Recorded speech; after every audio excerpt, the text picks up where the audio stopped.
All right, I want to start out and welcome everybody to the last week in Mortgage Today, our weekly webisode that we do every Tuesday at 2 o'clock Eastern. Taking a look at the latest headlines, news headlines in the mortgage industry, leading into a general conversation on the overall business climate. And every week, I invite one of our lender members to co-host with me. And this week, we are thrilled to have First Guarantee Mortgage Corp. COO, Sarah Gonzalez. Sarah, thanks for joining Hi. us. Thank you, Rich. I appreciate it. Glad to be here. All right. Well, let's get right into it. And I always forget to mention this at the beginning, but strive for interactivity. Any questions, comments, thoughts anybody has, feel free to unmute yourself or just type it in the chat or the Q&A, and Sarah and I are happy to address it and talk about it.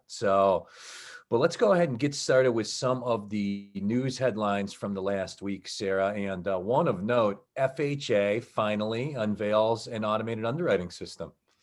Yeah, pretty awesome. I think all lenders out there have been praying for some modernization in FHA.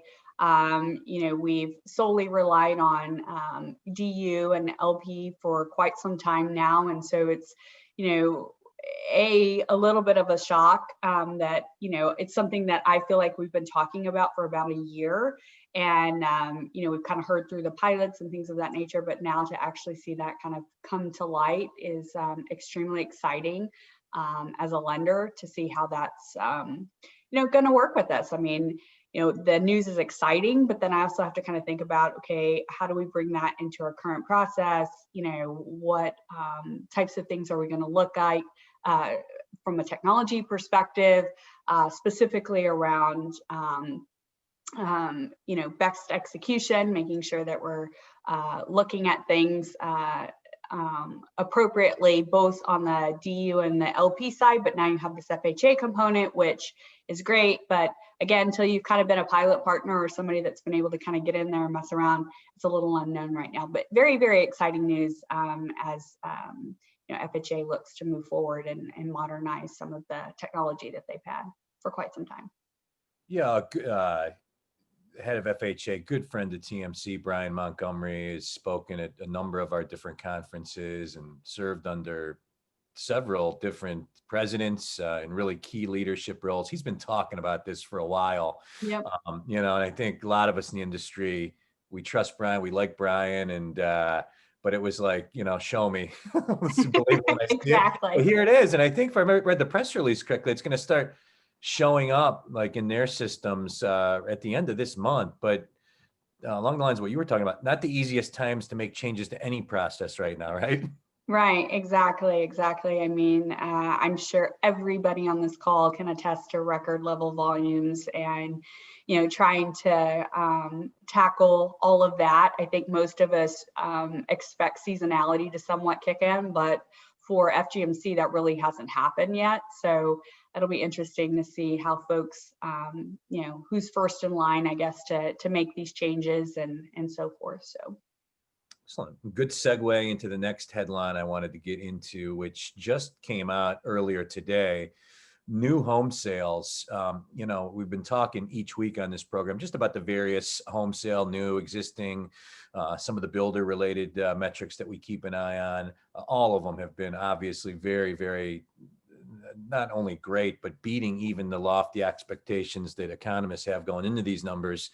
So the same was the case today. New home sales up over 32% year over year, amid expectations for somewhere in the low 20s. So, Sarah, does that mirror what you guys are seeing at FGMC? Absolutely. I think at the beginning of the year when the rates kind of plummeted and we started seeing all this refinance business, and again, FGMC has a pretty active port retention group that works on refinances and things of that nature, but we're also looking at purchase strategy all the time. And I think, we were just as shocked as anybody else to see our volumes from a purchase perspective increase year over year. So when you look at the point of time of where we were, even to this day, those sales are up, those purchase transactions are up within our organization, and just again, it's a testament to you never know what you're really going to get through some of these kind of hurdles that we've experienced this year, and now we are about to go into an election, which will present a whole other set of hurdles, I'm sure, that we'll have to overcome. But I completely agree with the statistic, Rich. I mean, I don't know how many other lenders you've spoke to, but it's certainly something we're seeing here at FGMC. Again, good segue into the election. Obviously, we have that coming up here now in just 6 days. And who knows if we'll have any resolution to the election a week from now or 8 days from now. But assuming we do, just as somebody that's running a large mortgage company, like how, just, politics aside, how is your brain thinking right now as it just relates to the results of the election and the way things could go one way or the other for our industry, for FGMC in the wake of it? Yeah, so it's actually funny. I think I talk about this every single day with if sometimes the same people, if not different folks every day. But if I think about in 2016, everybody kind of knew the front runner, and they kind of knew, like, okay, this is what we anticipate to happen. But COVID wasn't there, right? Now, going into this election, whether it be an incumbent or a change in guard, so to speak, I don't know that I have a lot of opinion. Again, I don't have a crystal ball, so I don't know that I have really a difference of opinion based off of who's going to be sitting in that seat. I do think that we will see some volatility in the market for sure, but I still think that with COVID on the rise, at least in Texas, and I know there's some other hotspot areas throughout the United States as well, we'll still see record low rates. And I've heard some folks that I've spoke to say, oh, we'll see that through, summer of next year. My guess, and again, I don't have a crystal ball, but, my guess and my gut is telling me we see it throughout the whole of 21, potentially even to 22. So, a lot of different opinions there. Again, do I think based off of the election alone, will that make a change in rate, so to speak? Probably not. And again, my opinion, but I do think we are going to see some volatility as far as what happens in the market, so to speak. So. Yeah, kind of agree with you there. I mean, certainly the heads of Fannie, Freddie, CFPB, things could go one way or the other pretty dramatically depending on who's in the White House with those organizations. But, like any market, I think things price themselves in advance of it. And, the market is already reacting to what they think will happen in the election. And I don't anticipate any crazy changes in the rate environment or anything else off the wake of the election, but be interesting to see what happens and how it affects our industry, because I think there will be some differences and things we can get into on this show in the weeks following the election. Yeah. Assuming you have a winner. I actually, Rich, again, we have that adverse market fee that's coming out pretty soon. I think, again, another distraction in the marketplace. I think, for sure ourselves, as well as I'm sure others on this call, have prepared as much as they can and have put in policies and things of that nature in place and are ready to make those changes. But again, another, how long is that going to last? And, how will all of that play into everything else that's going on as well? Is yet to be unknown. So. Got a great question that came in from Ken Wells at Muskoma Bank. Ken, I'm going to hold off just a minute or so on that question because it's on a topic that I wanted to get Sarah's opinion on. And before I go there, though, you mentioned the rate climate, the business climate. I think, in the vein of covering the news from the last week, also notable, MBA and Mike Fratantoni, their excellent economist, came out with their projections for 2021 and the years to follow.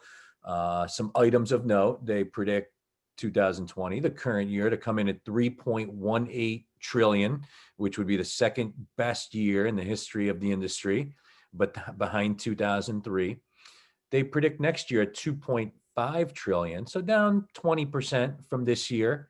They expect refis to be cut in half, pretty much 50% of this year. Predict purchase activity will increase by 8 or 9%. And just for some perspective's sake, I think 2019 was like 2.1, 2.2 trillion.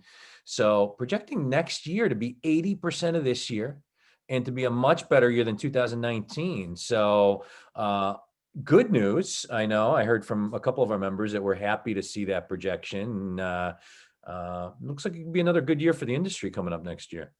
Yeah, absolutely. I think all of us can somewhat look forward to some of the capacity constraints that we have, right? So, you got a $3 trillion market, and, I don't know what the number is, Rich, but, you don't have the capacity in the market to cover off on that type of volume, right? So to be able to kind of normalize to a number that is more obtainable based off of capacity out in the market, I think is certainly at the top of my list. Something we have struggled with, which I know that we're not alone. And I know we're going to talk about that here in a little bit, but it's exciting to see this growth year over year.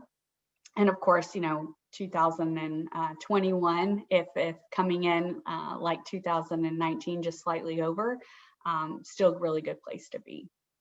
Yep. Excellent. We got about 15, 16 minutes left in this week's episode. And again, my co-host today is First Guarantee Mortgage Corp COO, Sarah Gonzalez. And Sarah or I, happy to take any questions, comments anybody has. Feel free to put those in the chat or the Q&A, and we will absolutely get to them. So moving on, Sarah, from the news headlines to just the general business climate. You mentioned just capacity and throughput, and every 100% of my conversations with members of ours these last couple months leads with, just we need people and just trying to figure this out. People are burned out. Talk about that just from your perspective. You guys are, one of our larger members, and if there's anything FGMC is doing to try to just mitigate the issue, I think that everybody has, there's just not enough human beings with skill to handle the throughput of loans that is going through the system right now. Yeah, I mean, look, we have looked at it so many different ways, and again, I know that we're not alone, as the struggle is real, I think.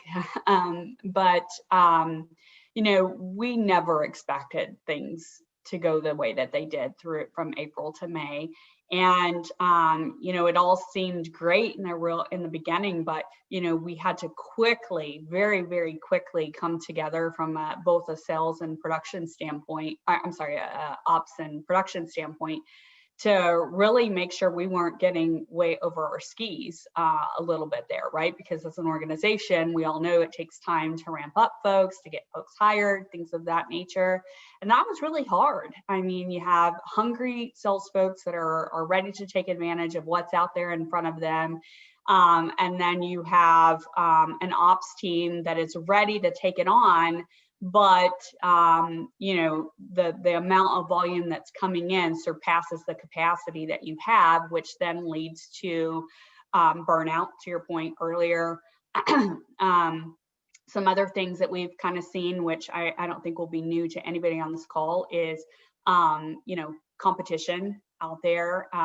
We stopped posting names on LinkedIn. I think, anybody that follows FGMC out on LinkedIn knows that we have a lot of pride in the mortgage mavericks that we're bringing on, and we like to recognize them on social media. And we kind of had to just stop doing that, because the minute we would post somebody's name, it was like they had a target on their back for anybody in our any of our competitors to come, get them, So if they were on the market for us, then why wouldn't they be on the market for a better deal?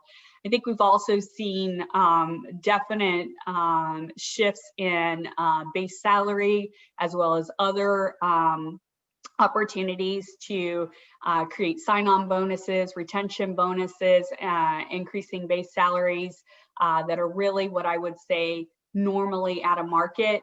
I was having a conversation yesterday with a BPO partner, of which I'll go into a little bit more here in a second, but talking about the changes that they had to make internally to be able to retain people, right? And that really hasn't been an issue outside of the norm, right? You do your normal engagement, you make sure you have a great culture, things of that nature. Everybody does that, right? But how do you go over and beyond that, not only as a lender, but as a BPO vendor? And through that conversation, he was talking a little bit about the same things that we're talking about today with regards to, having to increase salaries, now include bonus structures, which is generally not the case in most instances I know of for BPO. And the conversation was, okay, well, we know that this is what we're going to have to pay now, but we'll see that coming over time. And I really kind of just said, do you really think that's going to happen? Like, how do we as a market be able to pay these folks what we're paying them now? And maybe it makes a slight shift downwards, but what's going to be the next wave that we have to go through is who's going to be the first lender to cut salaries and cut bonus opportunities. And then where are those people going to go?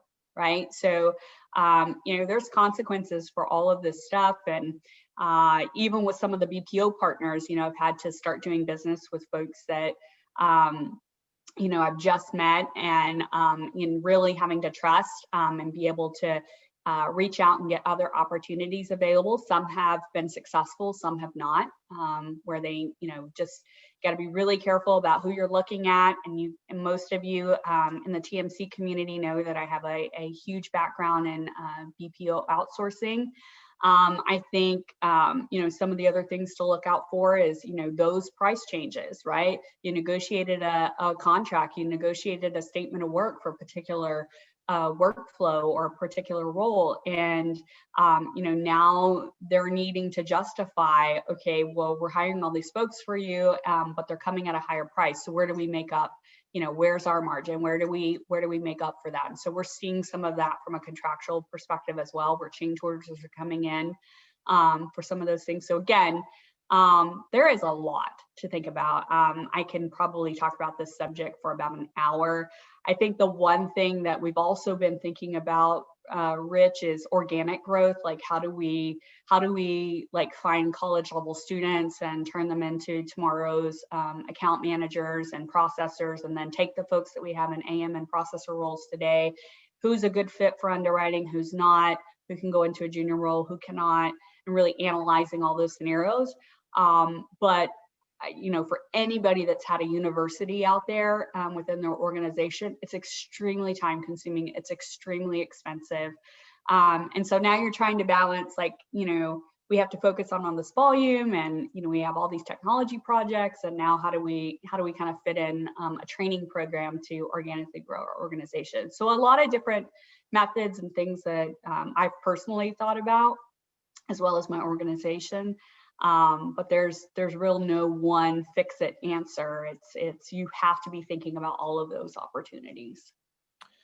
Several great points, Sarah. Thank you. And yeah, I mean, already an industry of constant change, the mortgage industry.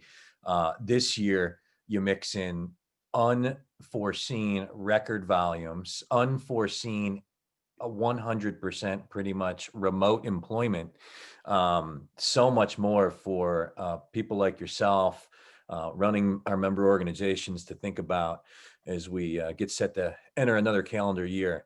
So I am with First Guarantee Mortgage Corp. COO, Sarah Gonzalez. We've got about 9 or 10 minutes left. And again, anybody has any comments or questions or thoughts, please put them in the chat or the Q&A. And I want to get to one question that we had submitted. Sarah from Ken Wells at Muskoma Bank. Sarah, how is your team handling time off, specifically time off carrying any over into 2021? Are you buying people out, comping them in some way, use it or lose it, or something else? So great question. So we changed our time off policy earlier this year, but right in the midst of, I would say, COVID really kind of coming to life, April, May time period. And we made some changes with regards to, paid time off versus unlimited time off and who gets that and who doesn't within our organization. That's number one. Number two, our company had a legacy of uh, virtually, I'm not going to give the number, but virtually a unlimited rollover period, which just was not sustainable from an economic standpoint. So we made changes to cap those rollovers. And at this point, it's certainly been a consideration around, we have a lot of folks. I pull reports on a monthly basis to see, okay, who's really carrying over where they should be at this time in the year. What does that look like from a rollover perspective? And we're really not looking to change our policy, which is basically use it or lose it, up to the point. We did communicate these changes were coming later last year. We made it official in, I believe it was end of April. And that's been kind of the communication effort so far this year. The great thing about being a part of this organization is that, we can certainly look at things on a day-by-day basis. And if we really want to make a change, we can. But at this point, we are really trying to stick to the use it or lose it. I mean, yes, I'm concerned and the fact that people want to earn that vacation they haven't taken. But then I take a step back and I really want to encourage folks to take that time off. I mean, I know for myself, I have not had a vacation since spring break. And I know that some people out here haven't probably had one all year, but I'm tired. And regardless if there's work to do or not, I'm going to need to take some time off, and I expect that from our employees as well. I don't want to be known as an employer that's necessarily pushing them to not take their vacation time, right? I think one of the biggest, I don't want to call it a complaint, but one of the biggest concerns that comes through our employee engagement surveys is that people don't even have their weekends right now, right? They're working weekends and they want time off. They want time off. So we're encouraging them to take that time off, and we'll look at the numbers at the end of the year, and if something needs to change as regards to our policy, we'll make those changes. But great question. Thanks, Sarah. And thank you, Ken, for the question. We got about 5 or 6 minutes left here. You mentioned something earlier, Sarah, that I wanted to dive back into, and it was when the worm turns in the industry. And any of us that have been in this industry for a while know it will, right? Things are crazy and busy and robust and fat margins right now. And the one thing we all know about this industry is just when you think something is not going to happen or make some kind of prediction, the opposite usually happens. So using that insane logic, things are going to slow down and taper off, and most of the projections, we mentioned MBA earlier, is not predicting that to happen anytime soon, and for next year to be a pretty good year. But right now you have every single human being that has any kind of mortgage operational skill that is working for somebody, basically, that have been out of the industry, pulled back in. When this thing turns, you mentioned like who are going to be like managing that growth, knowing we are in a cyclical industry. One is so important to people in roles like yours. And two, what is the other side of that going to look like? Could it be that technology is, what ends up replacing, let me rephrase that. Mitigate, or on top of that factor, that eventually you're going to have corrections to salary or layoffs in this industry, you also have emerging technology, things like robotic process automation, artificial intelligence in different forms that is coming quick. It's here on some level already. Yep. If lenders weren't so busy this year, it would be here more fully. But this technology in other similar industries is there. It's coming to mortgage quick. This technology ultimately is human being replacing technology on many levels. So talk about the potential scenario where this technology continues to develop, volume falls off a table next fall. It really could be very disruptive to our industry, no? as far as the RPA coming in and the volume falling off, or the other way around from a Yeah, human? just volume falling off, I guess, coupled with the adoption of technology that makes it necessary to have less humans, on top of that Yeah. volume drop off. Yeah, absolutely. So obviously, again, for other operators on the call or technologists, again, it's one of those considerations we talked about earlier with regards to how do we find capacity. And there's a huge technology component to capacity as well, right? The more you can automate, repeatable processes, the better off that we are. And some of the greatest technologies that do that are RPA. So, FGMC is right in the middle of building its first bot, and we're looking at expanding beyond that. And you're right? There's going to be the need for these technologies, and then volume's going to slip off. And then what do you do kind of with the human component of it? Frankly, I don't think we'll ever be a business that is not person to person. I think it's just the business we've grown to love. It's, what generations of folks have done. They've taken the most expensive purchase that they're going to make, and they want to, in some form or fashion, talk to somebody, right? But on top of all of that, I'm looking for scalability, right? I want to be able to scale using technology and not necessarily have to be in a position that we're in right now. And then knowing that what the future holds potentially at some point, that, you're going to have to make the hard decision to lay off folks. You want that scalability from a technology standpoint. So the more that you can build those technologies now and build those things in place, I think is number one. Same thing kind of happens on the BPO outsourcing piece too.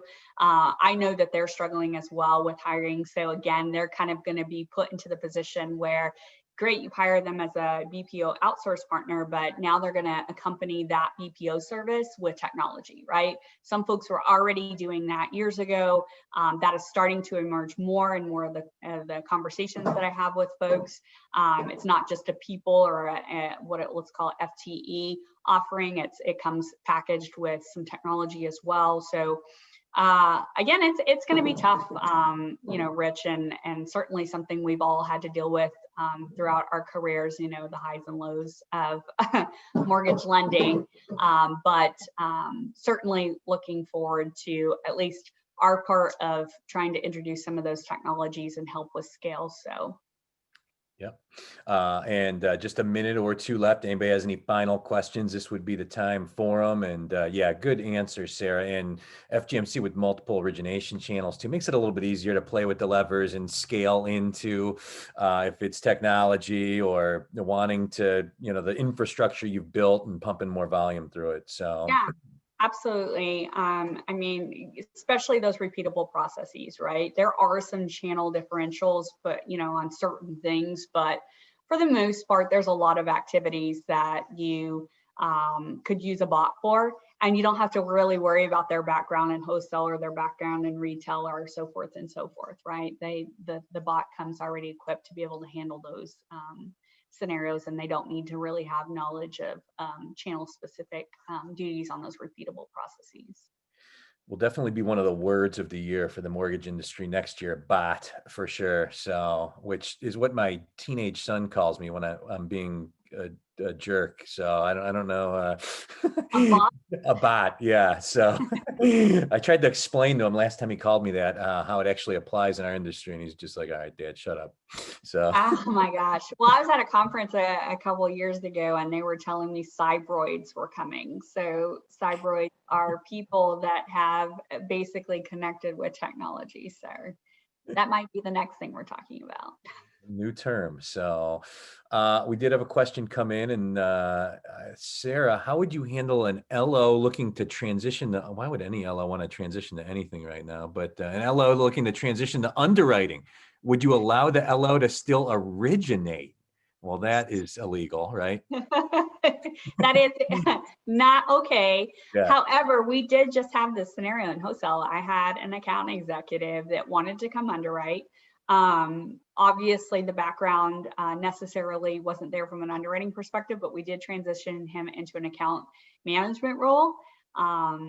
But he is not allowed to originate loans or broker loans or anything like that. He has to stay in ops. So It's like, great kind of some frontline experience to kind of share with the team, of course, because they're kind of on the front line, but we won't allow them to do both. so 2003, originate and underwrite your own loan. No. I had a trainer a couple of years ago try to do the same thing, and I'm like, pick one. Oh, excellent. Well, Sarah, as always, greatly appreciate the insight, your market knowledge and perspective, and really appreciate you joining me on the episode this week. Yeah, thanks so much, Rich, for having me. It's always a pleasure. Love catching up with you. Absolutely. And many thanks to all of the attendees that took some time out with us this afternoon. As always, we'll be distributing this to our network via video and podcast. Quick plug to subscribe to our podcasts on the Apple Store or Spotify or any of the podcast subscription channels. We're putting some pretty good stuff out there on a regular basis now, including this episode each week. So with that, Sarah, thanks again. Thank you. You too. Stay safe. Same to you, and same time, same place next week, 2:00 Eastern every Tuesday. The last week in Mortgage Today. We'll see you next week. Take care, everyone. Bye. Take care. Bye.